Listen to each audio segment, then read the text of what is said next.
Today, we are cracking open what is basically a medical detective story. For decades, we've all been handed this fairly straightforward narrative about what keeps our arteries strong, or rather, what destroys them over time. We've been told it's just a simple plumbing problem.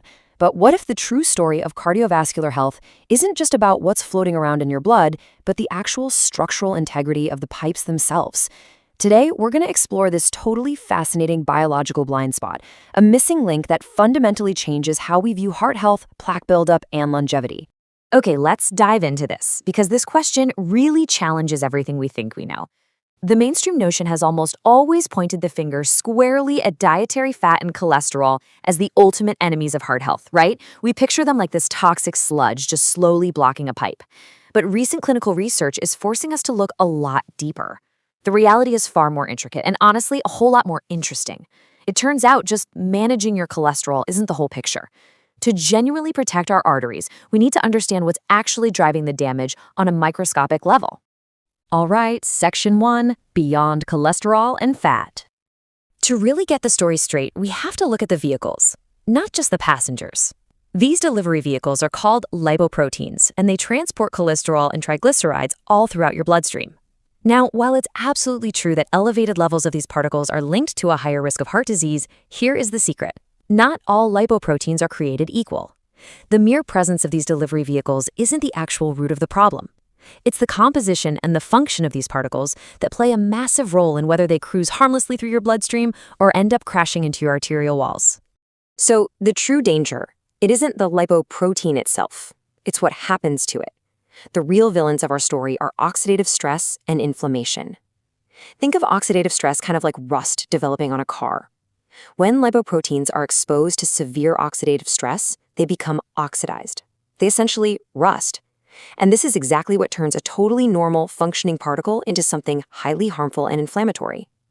It's this specific inflammation that creates the perfect, sticky environment for atherosclerosis, or clogged arteries, to take hold.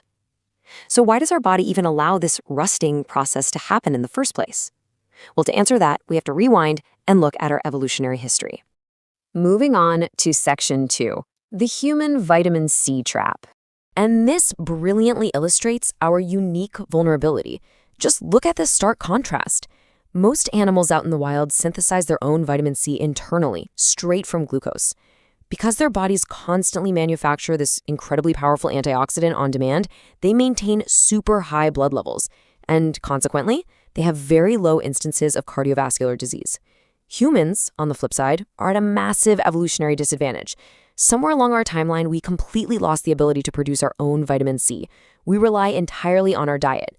This quirk of biology places us at a significantly higher risk for that arterial resting we just talked about. As this quote from our source material highlights, this lost evolutionary ability strictly necessitates dietary sources. It's pretty simple. Because we can't make it, if we don't consume it, we just don't have it. And the reality of modern life is that a vast number of people simply do not consume enough fruits and vegetables on a daily basis. This results in persistently suboptimal vitamin C levels. And since vitamin C is your premier antioxidant defending your arteries, this dietary deficiency basically acts as an open invitation for oxidative stress to just attack your cardiovascular system. But how exactly does this deficiency play out in our blood vessels over the long haul? Section 3, Timeline of Arterial Damage. Let's move to and see how this builds, because this timeline is incredibly revealing. We have to ask, how exactly does vitamin C deficiency impact arterial health over time? Well, it doesn't happen overnight. It starts quietly. Day 1, you have suboptimal dietary intake.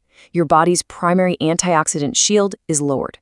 By month 1, without that shield, oxidative stress just begins to rise unchecked in the bloodstream. By year 1, this chronic stress is regularly oxidizing those lipoproteins, turning them inflammatory. They start irritating the delicate inner lining of your blood vessels. By year 5 and beyond, this constant unhealed irritation literally forces the body to patch the damage with whatever it has, leading to the slow, steady accumulation of atherosclerotic plaque.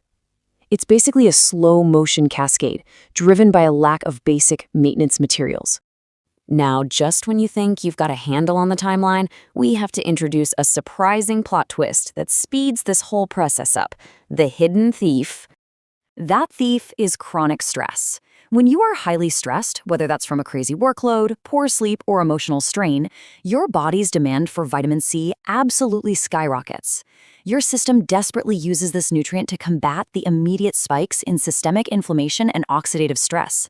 But remember, because we can't manufacture more on our own, the body effectively steals vitamin C away from structural maintenance, like keeping your arteries healthy, just to fight the immediate fires of stress.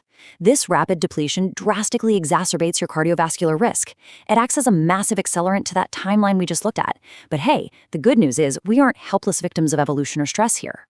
Let's flip the script. Section 4, reversing the damage. So, the crucial point is that vitamin C's physiological function goes way, way beyond just being an antioxidant that stops rust. It's actually a foundational building block. Vitamin C is utterly essential for a process called collagen synthesis. Collagen is the protein that provides the structural integrity and the physical flexibility to your blood vessels. Without adequate vitamin C, your arteries literally cannot rebuild themselves properly. They become stiff, they get fragile, and they are far more prone to microscopic tears, which, you guessed it, the body tries to patch up with plaque. Keeping your levels up ensures those pipes stay incredibly flexible and resilient. And the structural benefits don't even stop there. Vitamin C is also heavily involved in regulating a really vital molecule called nitric oxide. Nitric oxide promotes vasodilation. Simply put, it signals your blood vessels to open up, to relax, and widen.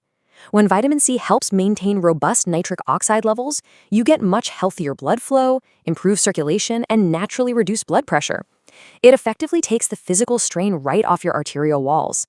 Look, you don't just have to take my word for it. The clinical proof is super compelling. Let's look impartially at the data. A major study published in the Journal of Atherosclerosis found a very clear correlation.